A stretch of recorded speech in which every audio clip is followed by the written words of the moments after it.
Hola, qué bueno que nos acompañen en este día. Mi nombre es Raquel Urroz, responsable de divulgación cultural en la UNAM Boston. Y a nombre del director, el doctor Javier Laguna, les doy la más cordial bienvenida a este programa Diálogos Abiertos, donde se explora y se charla acerca de temas referentes a la historia, a la sociedad, a la cultura. En esta ocasión vamos a hablar desde la arqueología, lo que se hace en México, lo que hacen las arqueólogas y los arqueólogos, sobre todo el tema del urbanismo en el México antiguo, es decir, cómo se levantaron estas grandes edificaciones, estas pirámides, estas ciudades planificadas, orientadas, con usos y funciones y también con significados asociados al cielo y a sus estrellas.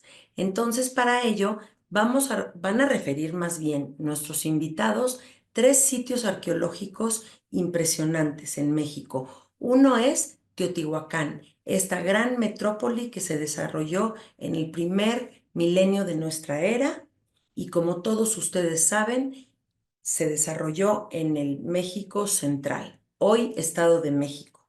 También nuestros panelistas van a referir el sitio arqueológico llamado Cantona, que queda en un lugar estratégico entre el Golfo y el centro de México. Y por último, un sitio que se llama El Tigre, al sur de Campeche, en la zona Maya. Bueno, pues adelante, bienvenidas y bienvenidos. Y ahora paso a presentar a nuestros panelistas y a dar una breve semblanza de ellos.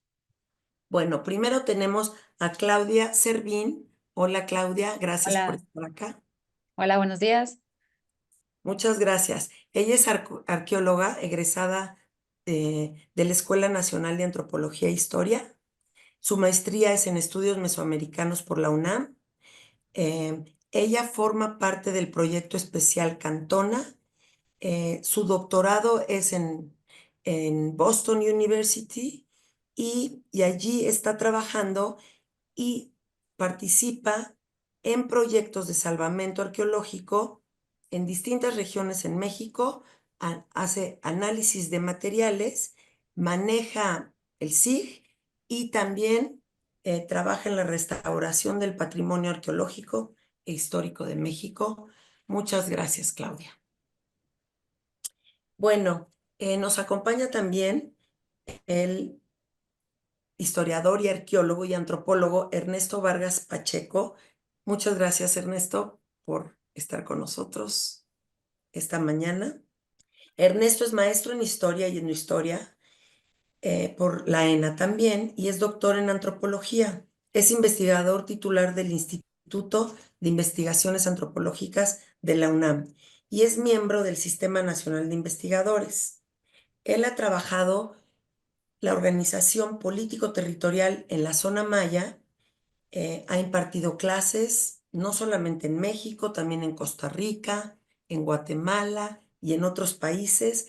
Tiene algunas publicaciones muy importantes y libros que se refieren a la zona arqueológica Tulum y también de Itzamcanac y Acalán, y también ha trabajado las provincias de Acalan y los Itzáes, por ejemplo.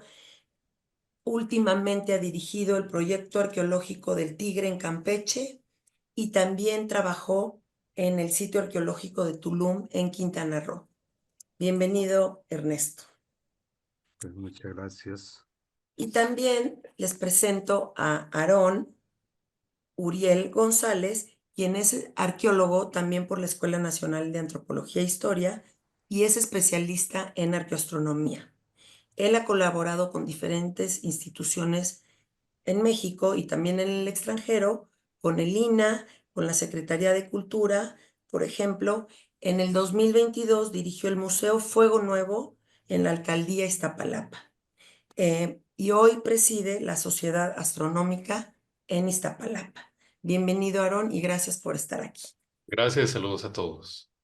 Bueno, pues entonces voy a empezar con alguna pregunta que nos pueda introducir a todo el público en general sobre estas sociedades, ¿no? Estamos hablando más de 2000 o años, por lo menos, o 3000, en donde ya sabemos que existían sociedades agrícolas que tienen un modo de vida sedentario. Por tanto, hay cierto desarrollo de técnicas agrícolas y hidráulicas también. En este punto del desarrollo de esta civilización, ¿cómo podemos comprender que estas sociedades que ya tienen un patrón de subsistencia tienen la necesidad de construir una residencia o construir centros urbanos?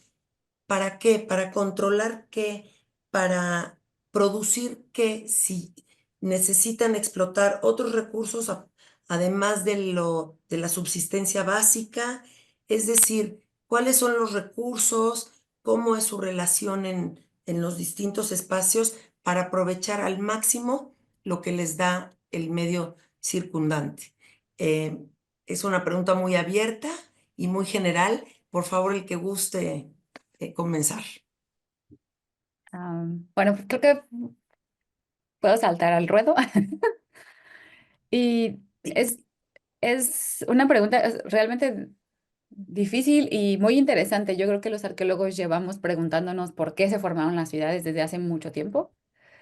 Es algo que de un inicio hemos tenido una aproximación hacia tal vez la protección. Tal vez buscaban protegerse, entre más juntos estuvieran, podían proteger mejor el territorio que ya habían modificado y habían aprovechado para el establecimiento de la agricultura. Y pues este sistema agrícola de subsistencia, pues va a requerir que se cuiden las cosechas, ¿no? De manera continua. No te puedes mover, ya no te puedes ir, ya no puedes regresar en un cierto tiempo a ver cómo está tu cosecha. Tienes que estar ahí para evitar que los animales la invadan o se la coman.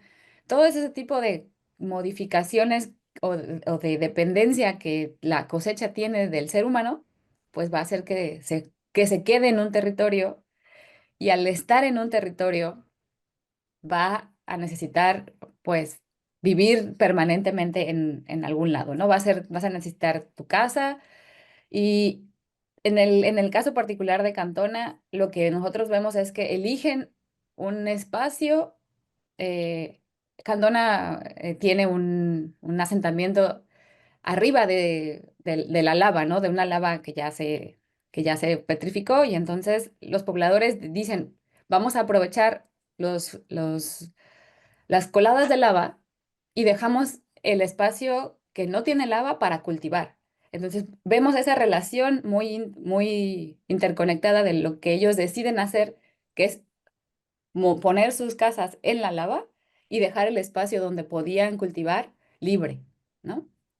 Entonces, vemos ese interés de la población antigua de decir, ah, este espacio nos sirve para cultivar, lo dejamos libre y nosotros nos vamos a vivir en el mal país, ¿no?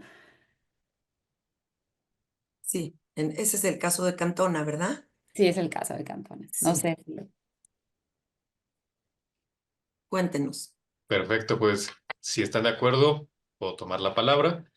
Yo voy a abordar más el caso de Teotihuacán y pues abordando y sumando un poco a los comentarios de la colega Claudia, creo que los casos llegan a ser contextuales. Por ejemplo, Cantona nos explicó muy bien cómo está relacionado este asentamiento, ¿no? Con las actividades, pero Teotihuacán en sus inicios, hacia el primer siglo, el año 0 a 100, vamos a ponerlo así, se está construyendo esta urbe en un gran valle hacia el norte de la cuenca de México, pero también hay que voltear a ver qué está pasando en el sur y hacia el oriente, porque tenemos diferentes procesos volcánicos que están desplazando a las sociedades del sur hacia el norte. Un ejemplo de ello es la erupción del Xitle, cerca del 250 después de Cristo, pero tenemos otro evento eruptivo muchos años antes, décadas antes, que se ha conocido como la Tefra Negra. Todavía no se identifica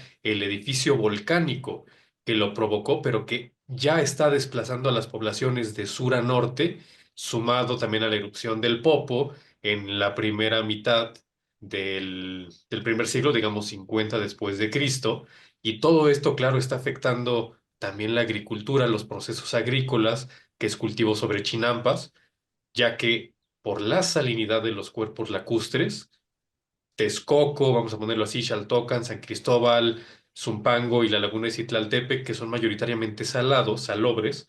Hacia el sur, Xochimilco y Chalco es en donde están las aguas dulces, donde se puede cultivar sobre chinampas, mayoritariamente y de manera más próspera. Si esto está afectando un modo de vida y también los medios de producción agrícolas, al desplazar a los grupos hacia el norte hay que buscar un nuevo territorio, nuevas condiciones, condiciones que son contextuales y que también pueden influir en el diseño y la organización arquitectónica de las ciudades, como es Teotihuacán, que más adelantito hablaremos, pero parece que hay, en el caso de la arqueoastronomía, un cambio de paradigma justo cerca del año 200, porque antes del 200 parece ser que Teotihuacán iba a tener una orientación muy diferente a la que tuvo después del 200, después de Cristo. Y posiblemente esto se atribuya a los grupos humanos que están siendo desplazados de otras zonas y que están llegando a contribuir. Sí. Ajá. Ernesto, porque después para eso, para hablar de los materiales, porque entonces la piedra volcánica parece ser que, bueno, en el caso de Cantona y en el caso de Teotihuacán es determinante. Pero bueno, Ernesto, cuéntanos. Bueno, yo voy a hablar de cómo surge el urbanismo, pero a nivel mundial, ¿no? Tenemos una literatura extraordinariamente buena sobre teorías de cómo pudo haber surgido el urbanismo y voy a nombrarlas simplemente, ¿no? Una de ellas es precisamente la hierofonía. La hierofonía definitivamente, al parecer, es un factor para determinar de cómo fue que se asentaron los primeros, las gentes en un lugar específico, ¿no? Una hierofonía, en términos generales, es una manifestación divina en un lugar específico, ¿no? Y puede ser desde una cueva, una piedra, un árbol, etcétera, ¿no? Y al parecer, digamos, en muchos fenómenos se ha encontrado eso. Por ejemplo, en Izamal se tiene una cueva, Teotihuacán, no se diga, ¿verdad? Tiene también cuevas, etcétera, ¿no?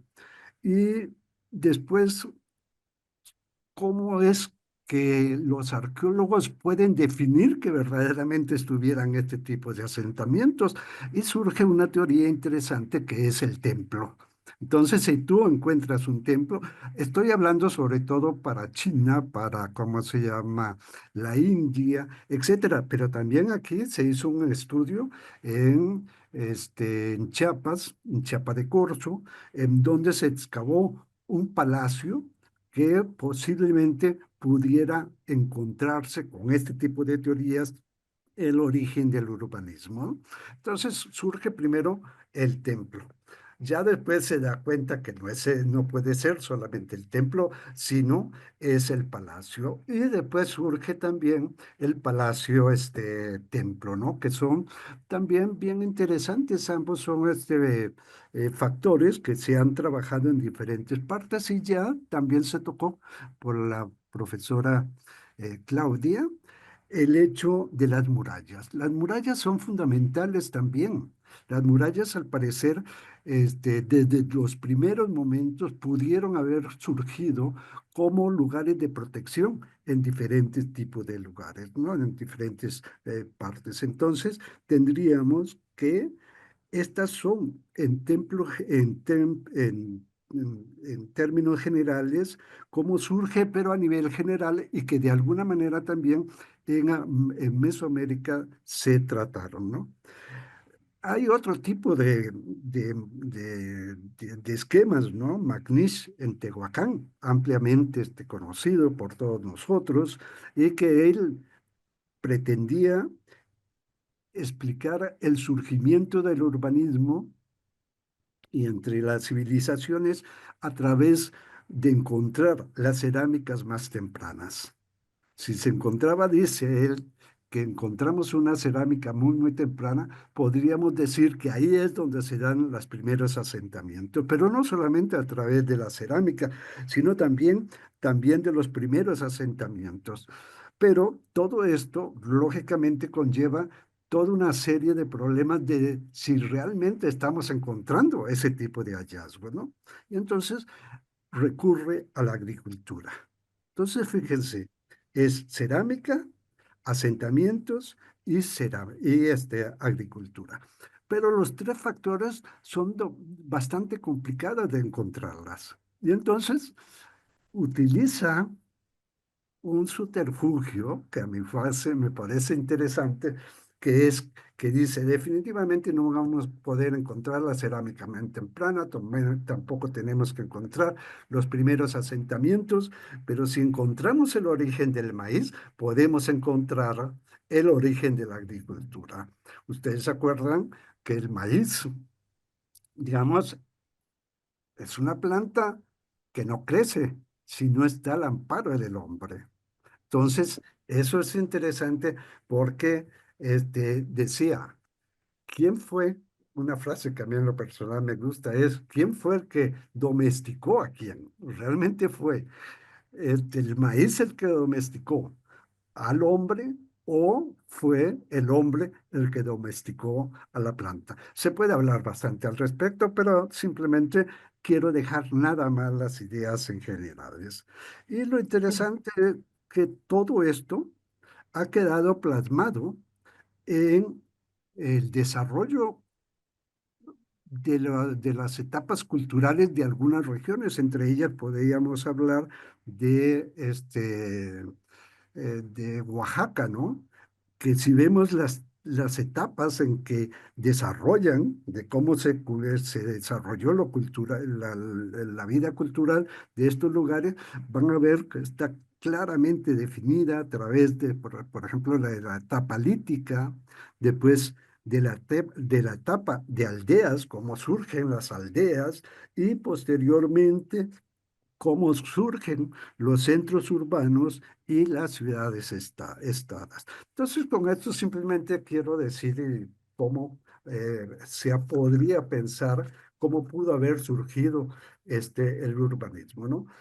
Nota que nada de la zona maya, pero definitivamente, pues el área maya, pues es interesante. Voy a tratar posteriormente de hablar de los grupos C. Los grupos C también no solamente nos está hablando de cómo fue organizado los territorios, sino también fundamentalmente los aspectos astronómicos van a ser importantes para poder explicar los orígenes de los grupos C. Muy bien, muy interesante. Entonces, hablar ahora sí un poco de características más puntuales de algunas de los asentamientos, ¿no? Puede ser en, en casos concretos, porque bueno, lo que nos están diciendo es que por un lado hay tipos de áreas, dependiendo los recursos, cómo se acercan los arqueólogos con estos indicadores de la cerámica, por ejemplo, o de la agricultura, y cómo toda esta elección de estos lugares son revelaciones, ¿no? Revelaciones que tienen que ver con sus creencias religiosas. Entonces, lo que yo les preguntaría sería, ¿cómo son, qué características tienen y ustedes cómo van, digamos, clasificando esos espacios? Por ejemplo, si parten estos sitios, grandes sitios de revelaciones sagradas, hay un centro que concentra edificios religiosos, pero también se combinan con temas administrativos y políticos y de poder. Entonces, ¿cómo ustedes como arqueólogos van definiendo, bueno, aquí había una élite de sacerdotes, o aquí había un grupo de astrónomos, o estas son, no sé, en el caso de Cantona, tantas calles interconectadas, con espacios habitacionales, o en el caso de Teotihuacán, en donde son edificios monumentales y las aldeas quedan fuera, y la agricultura entonces queda fuera de estos centros urbanos, etcétera. Entonces, un poquito hablar de las características y ustedes cómo pueden ir interpretando estos distintos espacios, ¿verdad? Si están de acuerdo, me gustaría tomar la palabra. Sí. Perfecto. En el caso de Teotihuacán, pues esta mega urbe se le ha conocido como la gran ciudad de las Américas, pero también como la gran ciudad del clásico mesoamericano. No llega a tener una comparación urbana con otros centros del actual territorio nacional porque el diseño, la traza, la magnitud arquitectónica de esta urbe es irrepetible, es única. Y yo creo que es el mayor ejemplo de orden mesoamericano, al menos para el clásico. O sea, su diseño es una retícula. Hay tres edificios principales que una propuesta de su servidor es conocer a Teotihuacán como la ciudad de los tres centros del mundo. Tiene Pirámide de la Luna, Pirámide del Sol y Ciudadela, y cada uno de estos grandes monumentos o complejos, en el caso de la Ciudadela, responden a propósitos muy particulares. Actualmente, cuando visitamos Teotihuacán, vemos una urbe portentosa y esplendorosa, pero no es hasta que profundizamos en su historia que nos damos cuenta que tiene varias etapas constructivas. No se vio así siempre Teotihuacán. Por ejemplo, Pirámide del Sol, que es el gran monumento volumétrico de Teotihuacán, sí tuvo un diseño para construirse en una sola etapa constructiva del 0 al 150, más o menos. Pirámide de la Luna tiene 7 etapas diferentes, lo que nos habla de adecuaciones, de cambios en el paradigma arquitectónico, de cambios en las necesidades, en materiales tal vez, pero de que hay adecuaciones que se le van haciendo a un monumento paulatina y progresivamente. Ciudadela, a diferencia de Pirámide de la Luna y el Sol, no tiene un gran volumen, no tiene una gran masa. Eso también habla mucho y dice mucho porque podría sugerir que hay un cambio en otro paradigma, en donde ya no es el gran volumen lo que está buscando una sociedad, sino la complejidad arquitectónica de un complejo urbano como lo es la Ciudadela. Ahora tocando un poquito la astronomía, y como bien lo han apuntado pues estos dos grandes investigadores y notables investigadores que nos acompañan en la sesión, ahí está el factor de la hierofanía. ¿Por qué? Porque tenemos el diseño arquitectónico en el caso de Teotihuacán. Responde a necesidades sociales, sí, a ciertas actividades, a un discurso de poder notablemente, creo que eso está intrínseco en su diseño tan voluminoso, pero también está lo calendárico. ¿Por qué? Porque las actividades de las sociedades mesoamericanas están regidas por los calendarios. Hay calendarios agrícolas, hay calendarios de las cuentas de los destinos, hay anuales, hay cuentas lunares, venusinas, pero todos estos modelos temporales que rigen las actividades de las sociedades están regidos a su vez por los astros. La mecánica celeste fue la que dictó por excelencia cómo iba a estar estructurado el tiempo y el espacio de las sociedades mesoamericanas. Teotihuacán no es la excepción, por el contrario, sus edificios están relacionados con los movimientos aparentes de los astros a través de la bóveda celeste.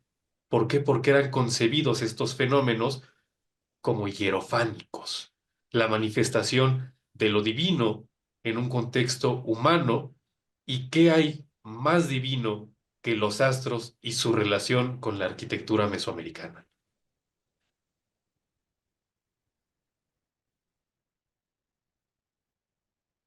Bueno, yo quisiera platicarles otra historia de cómo los arqueólogos nos involucramos con las ciudades. Y es que, bueno, Teotihuacán es única y es muy especial, pero cuando no estás trabajando en Teotihuacán, ¿cómo defines una ciudad?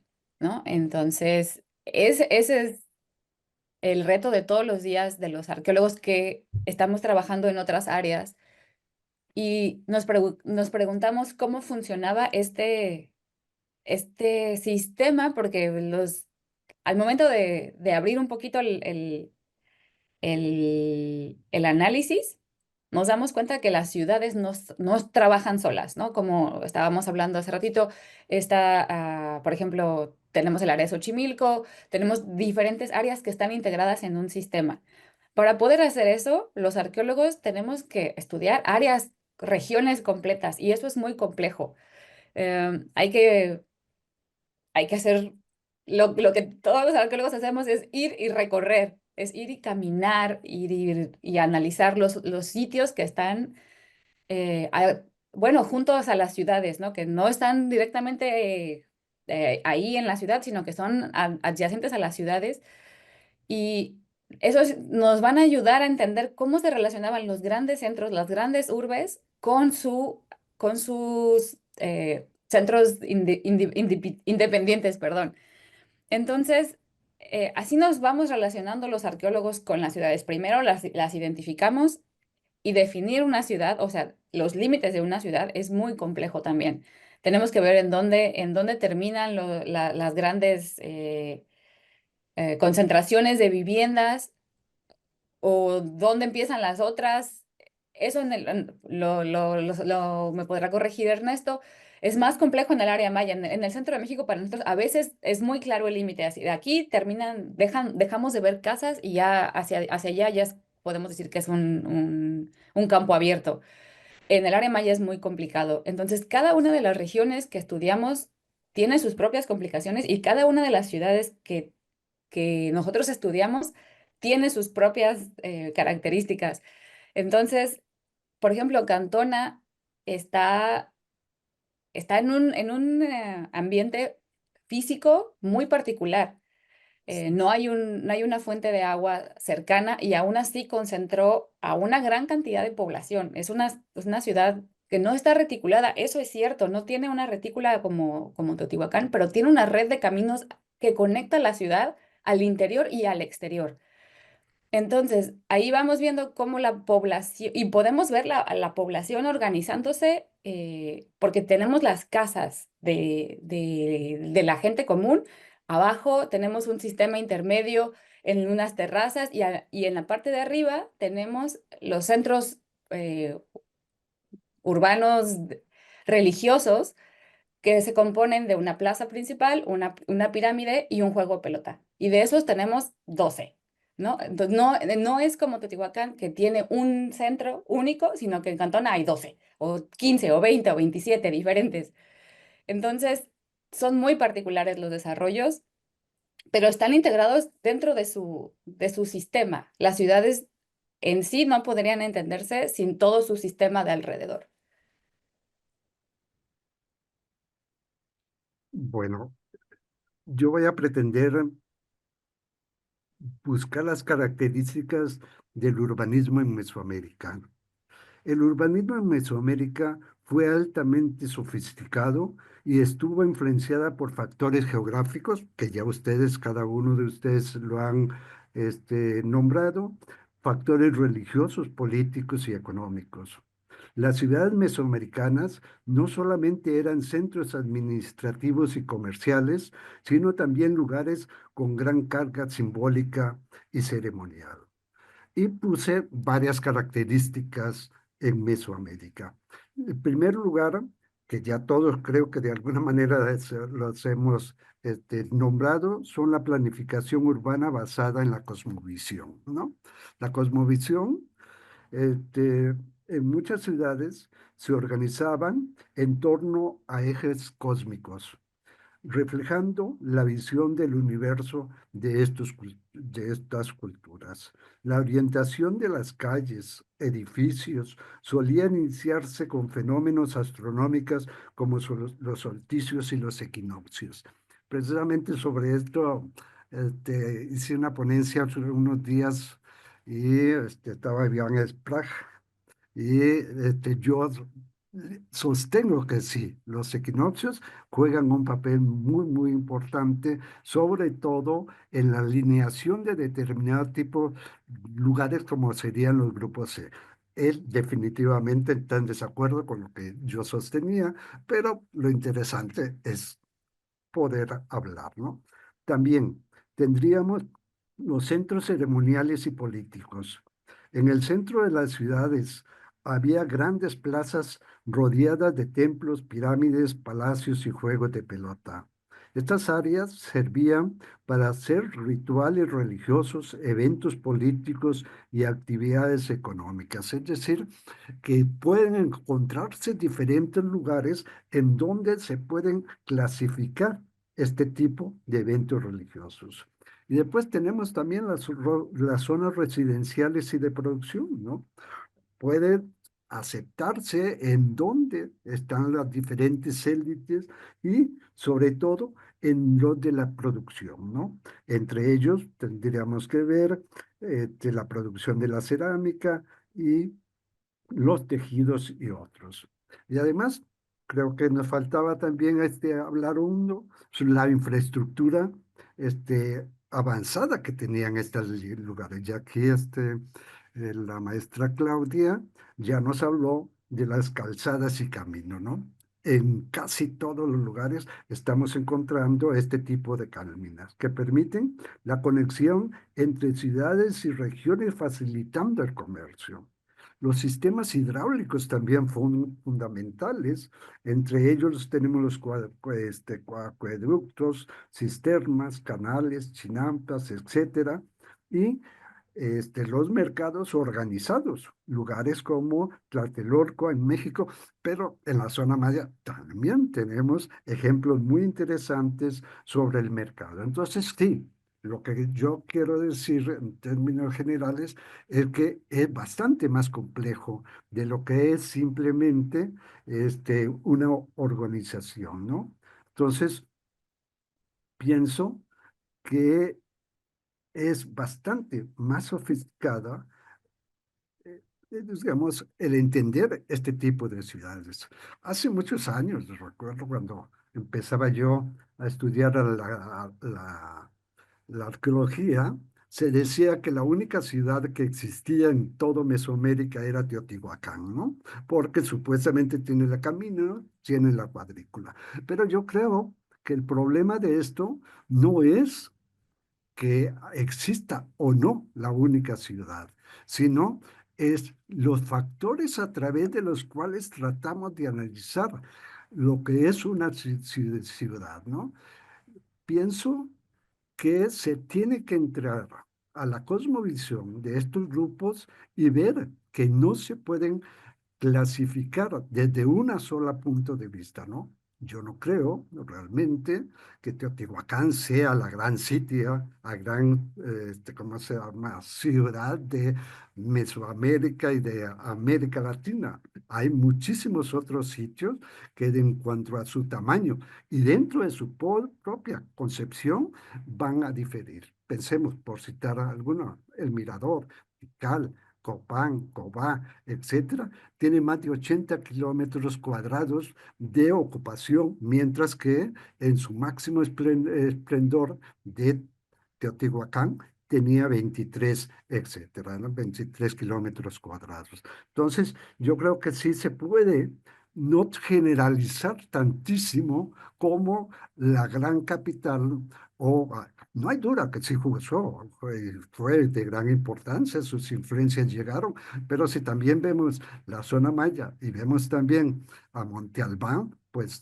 juegan papeles muy importantes, ¿no? Muy bien, entonces son muchísimos los factores que no podemos solamente pensar en analizar el medio geográfico y como dices Claudia, incluso la región completa, o sea, ese es un tema, pero falta todo lo que te corresponde con la astronomía, con las matemáticas y como dice Ernesto, factores religiosos, de cosmovisión, económicos, o sea, son muchísimos los factores para calificar de grandes o no tan grandes o menores o importantes o menos importantes estas ciudades. Me gustaría que ahondaran un poquito en estos conocimientos y en esta necesidad de conocer, además del entorno medioambiental y geográfico, el cielo, ¿no? Y eso cómo se proyecta en estos ejes cósmicos, en estas planificaciones, en las orientaciones de esta ciudad y qué es lo que, o sea, qué es lo que les importa. Al final es un tema, como dice Ernesto, de revelación divina, de hierofanías, o también está asociado con actividades bien concretas de todos los días. Entonces, allí, ¿qué me dirían un poco en general y en cada caso, no? Perfecto, pues si está de acuerdo, toma la palabra.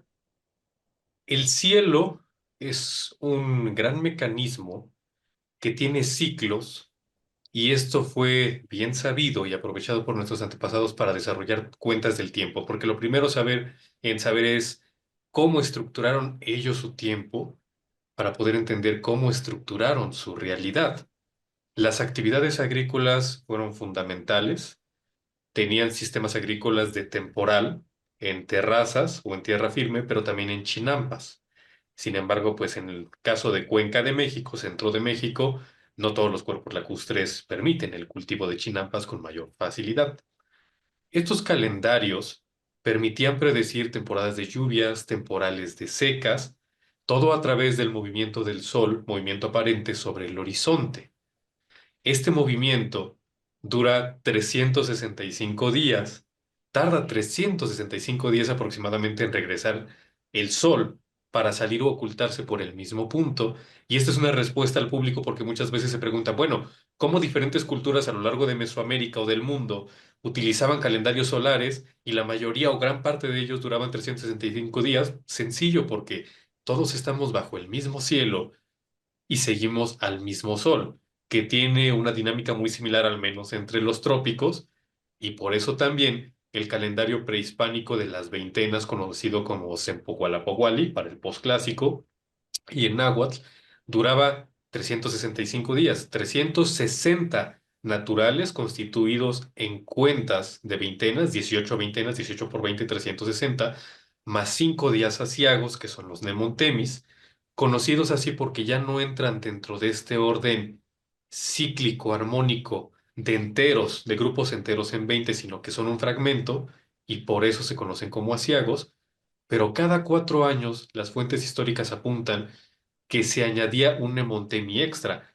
y que era comparado con el bisiesto cristiano de Europa. También aquí se hacía una ceremonia de fuego, muy similar a un fuego nuevo, cada 4 años. O sea, cuando se añadía un bisiesto, se hacía una ceremonia de fuego. Esto lo comento, aunque estamos hablando de otras urbes y otras temporalidades, por ejemplo, Cantona, por ejemplo, Teotihuacán. ¿Por qué? Porque desafortunadamente de esas épocas no tenemos códices, no tenemos fuentes históricas, pero sí sabemos que hay una herencia cultural calendárica que viene desde el preclásico y que culmina hacia el posclásico. Y claro, la forma de acercarnos a ella es con las fuentes y los referentes históricos que tenemos de los, perdón, de los periodos más tardíos. Ahora, retomando un poco lo que dijo la maestra Claudia, ¿cómo entender estos centros urbanos fuera de los grandes centros como Teotihuacán? O sea, ¿qué pasa en las periferias? Y me voy a remitir al área de Iztapalapa y Xochimilco, como lo comenta ella. En esta región de la península de Iztapalapa hubo grandes asentamientos teotihuacanos. Teníamos hacia el sur, está Xochimilco, tenemos hacia el oeste Coyoacán, tenemos Culhuacán en la punta de la península, y esto nos habla de cómo se están comportando estas esferas culturales fuera de las grandes urbes. Por ejemplo, el caso de los Culhuas es muy interesante porque después de que sucumbe Teotihuacán, de que colapsa, la doctora Manzanilla tiene fechado este gran incendio entre el 570 575, 78 después de Cristo. Después de que colapsa, surgen las grandes ciudades del Epiclásico. Una de ellas es Culhuacán, y que de acuerdo con Chimalpain, son los que toman ahora el control del sur de la cuenca y de las regiones productoras de alimentos. Pero si nos vamos a la arqueoastronomía, vemos que Teotihuacán tiene una orientación este-oeste que apunta al amanecer del 12 de febrero. ¿Qué es el 12 de febrero? El inicio del calendario agrícola. Haciendo un estudio arqueoastronómico en Culhuacán, aunque ya no tenemos estos basamentos prehispánicos, sí tenemos el convento, y resulta que el convento está alineado al 12 de febrero. Acolman, por ejemplo, cerca de Teotihuacán, está alineado al 12 de febrero. Para época prehispánica, Malinalco relacionado con el 12 de febrero. Tenemos también el Monte Tlaloc al 12 de febrero. Esto nos habla de una fecha imprescindible para la calendárica prehispánica que está siendo determinante para definir la orientación de los monumentos, perdón. Y también el estudio astronómico nos demuestra cómo las orientaciones definen ciertos rumbos hacia donde van a apuntar la arquitectura. No me extiendo mucho. La calzada Ermita Iztapalapa, el primer tramo y más antiguo que tiene, que es el que va ahora del cruce de Rojo Gómez y Ermita hacia Metro Constitución, está alineado hacia los solsticios, como Teotihuacán. Y en la península de Iztapalapa hubo una gran presencia teotihuacana. El segundo tramo, que es más tardío, en dirección este-oeste, es el que va del cruce de Calzada de Tlalpan con Ermita y se dirige a Mexicalcingo. Ese es posterior, ese fue construido en el siglo XV, ya bajo el mandato de los mexicas, y ese tiene la misma alineación que México Tenochtitlan el 4 de marzo. O sea, esto nos habla también de las dinámicas en la arquitectura, de cómo se van modificando también por los procesos culturales, por los requerimientos astronómicos y por las culturas que están en torno en el poder. Como también lo dijo el doctor Ernesto, hay otras ciudades en Mesoamérica. Lo que hace portentosa a Teotihuacán es que ahí convergen varias visiones. A diferencia de otros asentamientos, por ejemplo, Monte Albano o Xochicalco, aquí no tenemos, no se han encontrado al momento murallas o barreras. O sea, era una ciudad que se ha propuesto Teotihuacán que invitaba a visitarla y a conocerla. Además de también la propuesta que tenemos de un gobierno cuatripartito, que eso es algo pues muy particular en Mesoamérica, porque tenemos un gobierno cuatripartito, pero también presencia de Costa del Golfo, del Pacífico, área maya, Cuenca, norte de México. Y si bien el centro urbano de Teotihuacán tiene 22, 24 kilómetros cuadrados, su influencia cultural al norte se ha encontrado arquitectura teotihuacana en la región de Michoacán, cerca del lago de Cuitzeo, y hacia el sur, qué decir de los asentamientos y la arquitectura, las estelas y los materiales en Tikal. O sea, es una ciudad que congrega diferentes visiones de Mesoamérica. Y si el día de hoy no sabemos qué es ser teotihuacano, si era un origen étnico, una afiliación cultural, es muy interesante que tantos grupos hayan convergido ahí. ¿Y por qué no pensar que era una ciudad que recibió diferentes visiones y que estas visiones en conjunto consolidaron la ciudad de los dioses como la vemos hoy en día?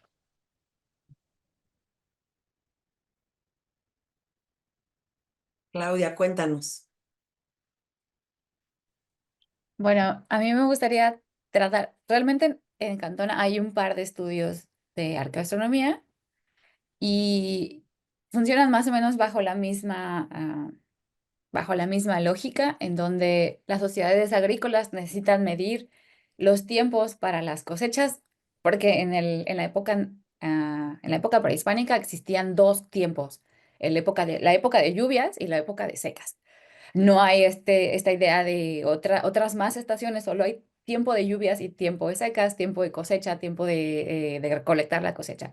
Esta es la forma más o menos general y muy general, muy amplia de cómo eh, las sociedades agrícolas estructuraban su tiempo. Entonces, en Cantona tenemos como esta misma idea, pero la religión estuvo marcada para todas las ciudades. Tenemos eh, cosas muy interesantes sobre el juego de pelota, en comparación con otros centros urbanos. Cantona es el sitio que más juegos de pelota tiene en todo Mesoamérica. Hasta ahorita tenemos reportados 27. Eh, y esto nos habla un poco de la importancia de la religión estructurando la sociedad. Mm, Nos va a hablar de la importancia que tenían estas ceremonias para reunir y para mantener a tanta gente viviendo en un mismo lugar de una forma cohesiva, ¿no? Sin que se desmorone el aparato político. Para eso nos sirven para eso nos sirven los juegos de pelota para explicar cómo la sociedad se estaba integrando al gobierno, cómo el gobierno, porque a nosotros nos gusta entender las sociedades, cómo el gobierno influye en la sociedad y cómo la sociedad influye en el gobierno. Es un sistema de arriba para abajo y de abajo para arriba. Los dos se encuentran en un punto medio y entonces surgen las ciudades y son posibles los sistemas sociales. Entonces, por eso Cantón es tan específico y tan especial en el sentido de los juegos de pelota. Nos dice que a lo mejor había mucha gente de muchos lugares o había muchos sistemas, divisiones sociales en la misma ciudad. Y nos sirven para explicar este tipo de fenómenos, de cómo se integraban las ciudades, porque es una característica es tener la población, pero cómo la vas a integrar y cómo la vas a hacer que funcione durante un cierto periodo de tiempo, ¿no?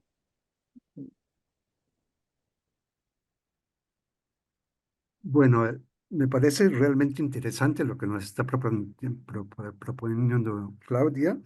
Y yo tuve la oportunidad de trabajar en un grupo E en el Tigre y fundamentalmente me interesó la excavación. Es decir, si a través de la excavación podíamos comprender cómo fue desarrollándose un lugar específico. Los grupos C, tengo que decirles, por si acaso el público no sabe, están conformados por una estructura piramidal que se localiza al este, una gran plataforma, digo, una plaza al centro y una plataforma que tiene tres montículos al frente. Entonces, se han encontrado algunos grupos en muchos sitios y se piensa que son las formas más tempranas de ciertos lugares de la zona maya. Después vamos a ver que hay otro grupo que se llama el grupo triádico, que está generalmente puesto al este y que de alguna manera tapa a los grupos C. Pues bien, me interesó pues excavar esto porque hay mucha controversia, hay pocas excavaciones al respecto y lógicamente que en lugar de aclarar la situación, yo creo que la ha complicado un poco más, ¿no? Entonces, pienso que estos grupos C fueron, la plaza tenía una función muy, muy importante, era para converger a todas las gentes que están viviendo en todas estas regiones. Además, estaban asociadas con rituales que tenían que ver con el sol. También se hacían movimientos, se hacían conmemoraciones al mismo sol. Y allí es donde entran los aspectos astronómicos, en donde si tomamos en cuenta la estructura piramidal que está al oeste, la estructura que está al este y los grupos triádicos también al este, vamos a ver que están alineados perfectamente bien, marcándonos los solsticios. Digo, los equinoccios, es importante, ¿no? Porque yo creo que los equinoccios están marcando el inicio de la etapa de la agrícola, ¿no? Porque si vemos cuánto tiempo se lleva la rosa, después cuánto tiempo se tiene que secar las plantas y posteriormente la quema y después la siembra, puedo sacar los tiempos que son necesarios para poder aspectos de los religiosos. Quiero decir que esto no está comprobado, ni mucho menos, simplemente es una hipótesis que posiblemente tendría que comprobarse. Además, acuérdense que los grupos E están clasificados para el preclásico medio. Estaríamos relativamente bastante temprano para todo Mesoamérica y que andaríamos alrededor de 750 años antes de Cristo y que posteriormente va a evolucionar Y posterior a esto es cuando se hacen las construcciones de los grupos triádicos que van a ser en el preclásico tardío, es decir, 300, 400 años antes de Cristo, y posteriormente, al parecer, ya se dejan de funcionar. Además, no todos los sitios arqueológicos tienen los grupos C como centro, sino que hay otros sitios que este, eh, se dejan de lado y otros que sí van a quedar, como en el Tigre específicamente, que desde el 750 hasta el posclásico tardío está funcionando. Entonces, yo no sé si lo dejo relativamente claro, pero me parece que también otro factor importante para entender el urbanismo específicamente en algunos sitios es esto. Grupo E, preclásico medio. Grupo triádico, es la ampliación de los grupos C en el clásico, en el preclásico tardío. Y en ese momento hay un cambio impresionante de función entre las sociedades. Por ejemplo, los mascarones que estaban dedicados al sol son tapados por mascarones antropomorfos como para dar una idea de que hay un cambio entre lo divino y lo secular. Entonces, eso es interesante porque además los grupos triádicos van a tener esquemas bastante diferentes al patrón que existía en el grupo E, puesto que son lugares más estrechos como para grupos no tan grandes, porque hay que recordarse que en el grupo triádico, el grupo E realmente son plazas verdaderamente inmensas, grandísimas, para congregar, digamos, a las poblaciones cercanas. Después tenemos el grupo triádico, que estaría, pues, como dije, al este, pero también se construye un juego de pelota, se construyen las calzadas y se construye un palacio. Entonces, sí podemos ver que a través del grupo E hay una planeación, sobre todo para el preclásico tardío, de muchos de estos sitios. Ahora, no en todos los sitios funciona esto, solamente en algunos sitios, y yo propongo que Tigre, precisamente, es uno de estos sitios que tiene una ocupación desde el preclásico medio hasta el posclásico, y su centro definitivamente no va a cambiar. Mientras que, por ejemplo, hay otros sitios que tienen un preclásico medio del grupo E, y el centro va a cambiar hacia otra parte, pero no ya el grupo E que queda totalmente abandonado. Sí, bueno, o sea, lo que yo comprendo es que si queremos hablar de ocupaciones a lo largo de largas temporalidades, siglos incluso, y de cómo planifican, quiénes son los arquitectos, o sea, a qué responden con respecto al cielo, es donde entra su trabajo como con grandes interpretaciones, ¿no? Porque son interpretaciones a partir de, bueno, de un método científico que proporciona la arqueología. Este, bueno, como nos dices, Ernesto, tiene que ver estas orientaciones con la agricultura.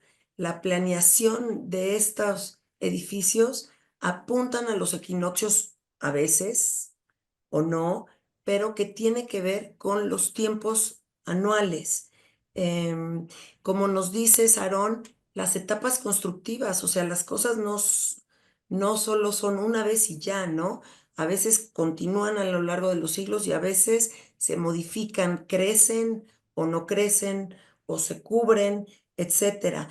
Y cómo nos dices, Claudia, o sea, cómo interpretar todas estas edificios que tienen distintas funciones para cohesionar, aglutinar, ordenar a una sociedad y gobernarla, ¿verdad?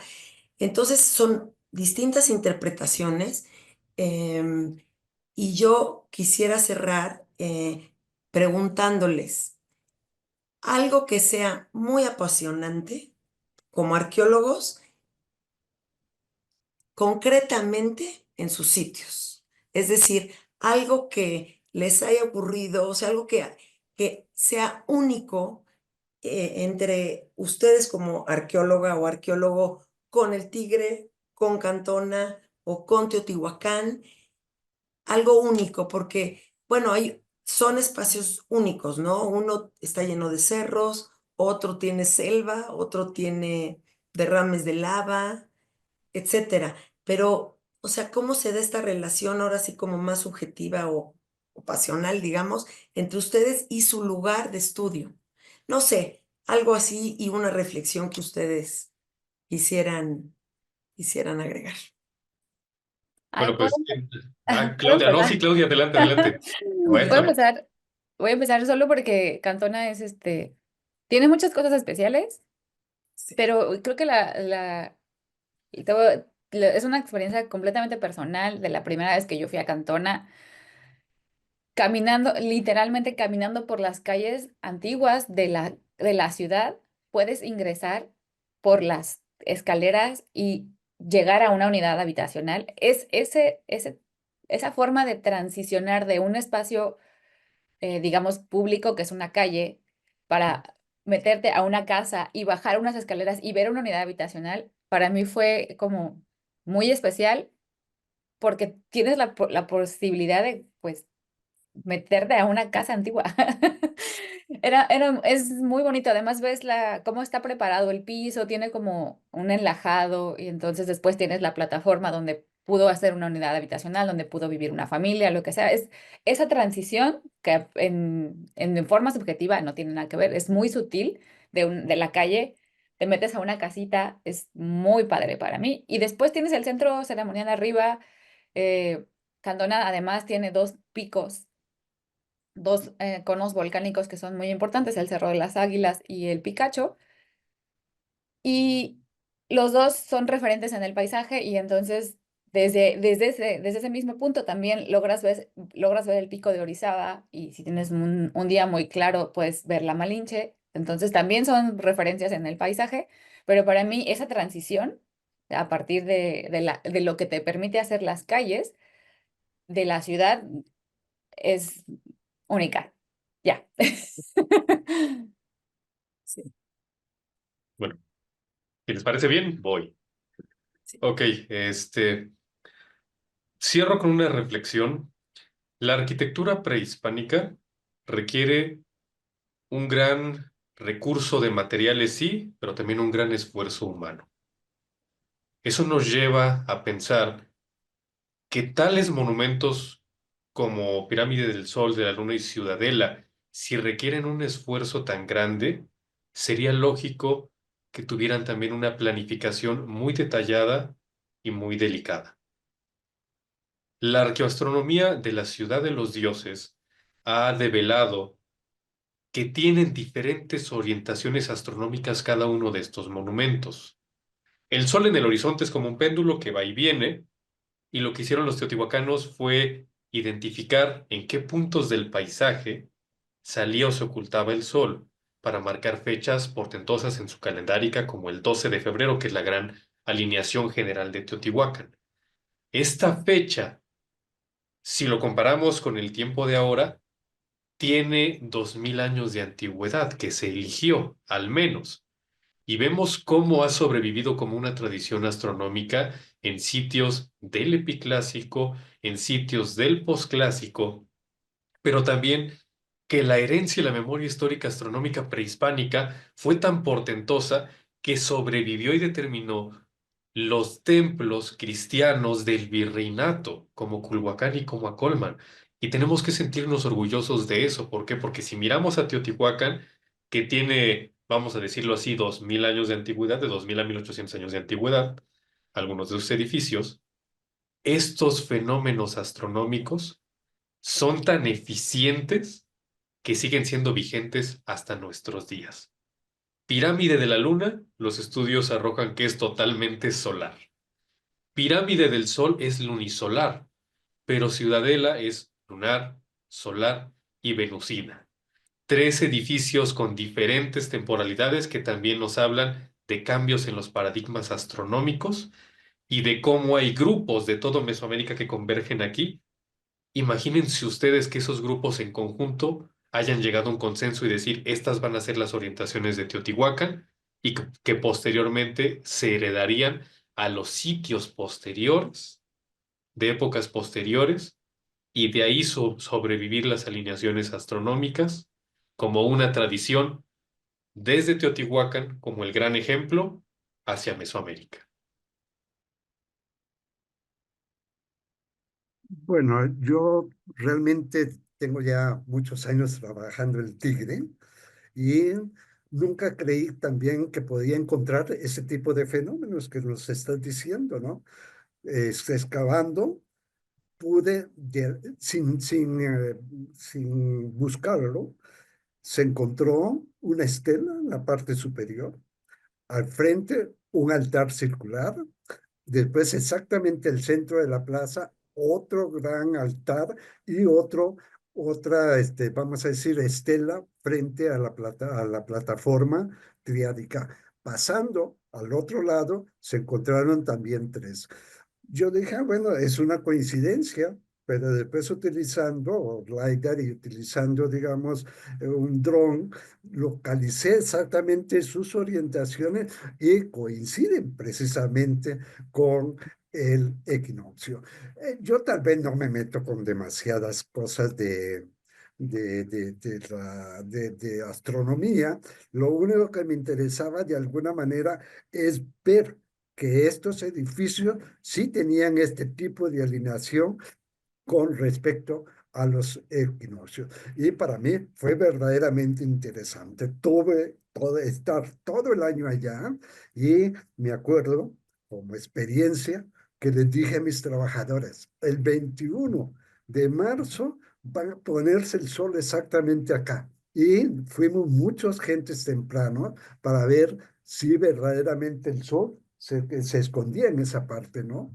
Y nos falló, nos faltó por 2 días. Pero después me di cuenta que el equinoccio en Campeche no era el 21, sino el 23. Y para mí fue de veras algo, pero una verdadera maravilla de que todavía se pueda conservar todo ese tipo de conocimientos. Y ahora, de alguna manera, todos ellos salen y van a buscar los fenómenos que se pueden observar dentro de, eh, del transcurso, digamos, del año. 23 de marzo, entonces. Exactamente, sí. No, para mí fue impresionante porque yo no me falló.